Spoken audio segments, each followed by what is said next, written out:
Okay, so what I've got here is my friend's Mini E-Revo 1/16 scale Traxxas car. Got it from me. It was pretty beaten up. He's done some modifications to it. He's put some RPM arms on it, some nice new wheels, tyres, some toe links and RPM bumpers and spoiler and whatever. So basically it's got a few little problems with it, and I think what I'm going to do, I'm going to fully strip it down and rebuild it. Okay, so just got the rear diff off now. He was getting a clicking noise coming from the back diff. I think I probably found out what it is. For some reason, whoever had it before, Mr. Bodgett and Scarpa, has cut out a piece of the shell and used it as a shim in the diff. So, I don't know if you can see that, it's worn it out quite badly on top of the nuts there, and that's probably what the clicking was. But I'm just going to open this up, check that everything's okay inside, and fill it full of some new diff oil. Also noticed, I don't know if you can see that in there, there's a small crack just across there in the chassis, so I'm going to sort that out with a little bit of plating, and then put it back together, put some new shock oil in there for him, and then probably just give the whole thing a good going over. Actually it could do with a good tidy up and a service, so I should crack on with it. Cheers. Okay, so I just opened it up. I'm glad to say all the planetary gears inside still have all their teeth. Everything looks good in there, apart from there being actual no diff oil inside it. It's all sealed and everything, so there's no breakages in there, so the clicking noise was definitely coming from this piece of plastic that Mr. Bodgett and Scarpa put in there. So I'll fill this full of some diff oil now. Probably go with what have I got up here? Probably go with, I think that's the least one I've got there. Yeah, I'll go with a 3000 weight diff oil. It's a brushless motor, so that should be fine for it. Put some of that in now, it'll all be good. Okay, so I'm just piecing back the diff. You can see the reason why this was probably slipping a bit before, and the reason why he's bodged it and stuck a piece of the plastic body shell in there that's now fallen to pieces, was because there was a couple of screws missing from the two sides of the diff, so it wasn't squeezing it together properly, and then putting that out of line, which means it wasn't meshing properly onto the input shaft. So what I'm going to do, got a few shims here, I'm just going to shim this up so it puts a bit more pressure on it to line it up in a straight line, and then make sure I put all the screws back where they're supposed to go, so it should hold it in there nice and tight. I've got the 3000 weight diff oil in there now, which has made the back quite stiff, but it's better than having none in there. So I'll just put that back together now and I'll show you once it's done. Okay, so problem 2, we've done the diff on problem 1 now.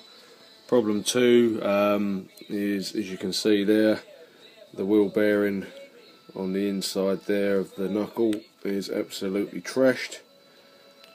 There's not a lot left of that holding it at all. I'll just take that off there. I'm hoping I've got one here. There's a nice new bearing. Looks like it's going to be a good fit, so should be able to get that in there, no problems. Excellent. One new wheel bearing, and that'll then fit back in there. Pushed in, job done nicely. Put this back together again. Okay, so we've got the RPM knuckles here. I'm just going to put in the ball joints, which literally just drop them in. And then, typical of RPM, I've got some microscopic size Allen keys there, and you literally just screw these on over. They hold the ball joints in, so you have to use a microscopic screwdriver for it, or Allen wrench. or star drive, and we'll put them on. Okay, so we've got one of them on now. Just show you the idea of these is, you can see that in there, you can still do up the ball joint onto the A-arm, and the reason for these is these ball joints are not supposed to be screwed tight to the A-arm. You're supposed to leave a gap there, which allows it to movement for turning and for up and down movement on the suspension. So the idea of putting these caps over the top is to make sure that the ball joint and everything sits tightly inside. So when you're doing these up, you don't want to do them up too tight that this hasn't got a free range of movement. Okay, so you can see this moves around still quite easy. I'll just put the other one in there and then I'll show you the sort of gap that's required when you put them onto the A-arms. Okay, so just try and focus in on that. As you can see, I've screwed in the ball joints as far as the thread goes down to its flush with the A-arm, and left that sort of gap there until I get the wheels on, and then I'll just do some adjustments for the toe and the camber. But you can just see this then allows the suspension to travel without it touching.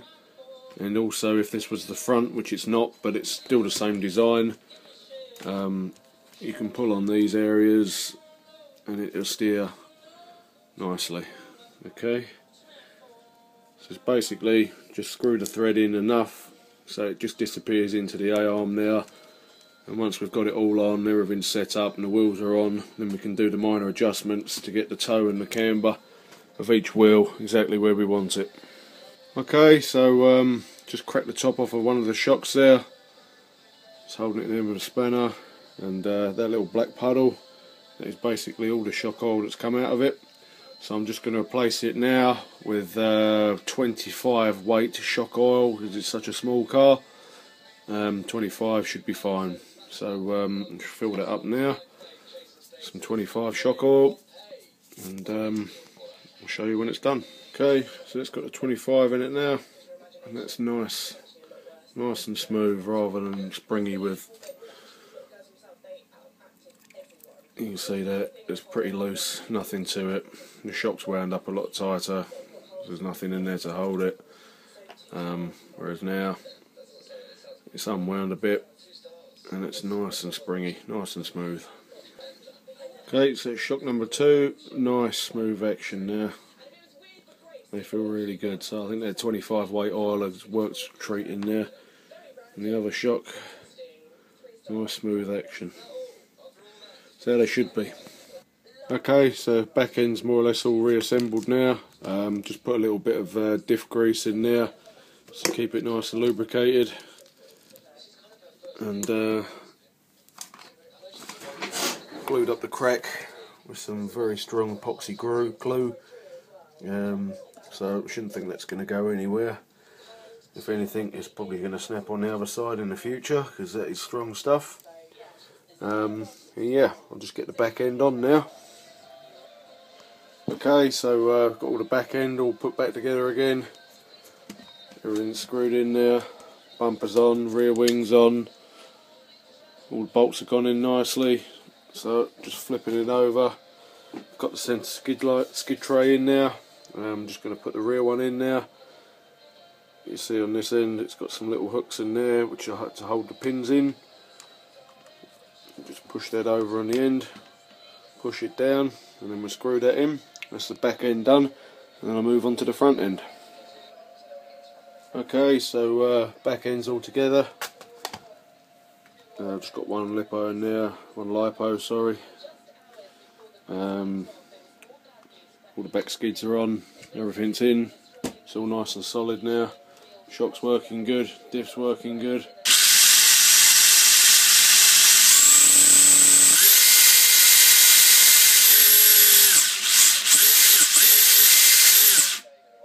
So, just got to do the front end now. Okay, so pretty much done the front now. Just got to fill the shocks up with some oil. Not really gone into it too much depth for the video on here because it's exactly the same as what I've done to the back.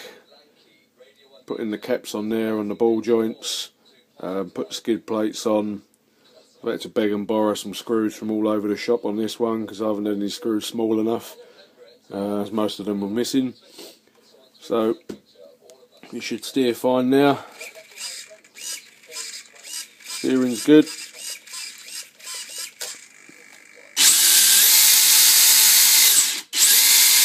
Acceleration's good. So I'll just do the shocks, get the wheels back on and see how it goes.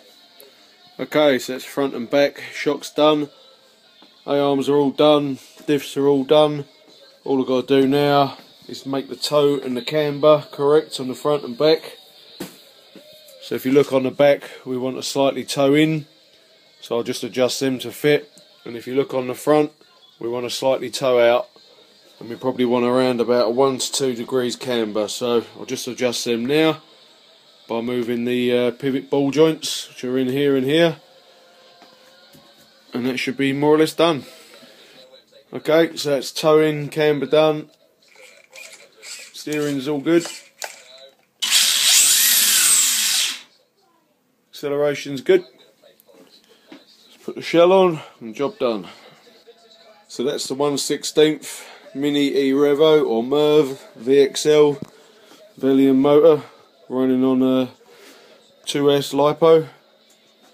All completed, full service, job done.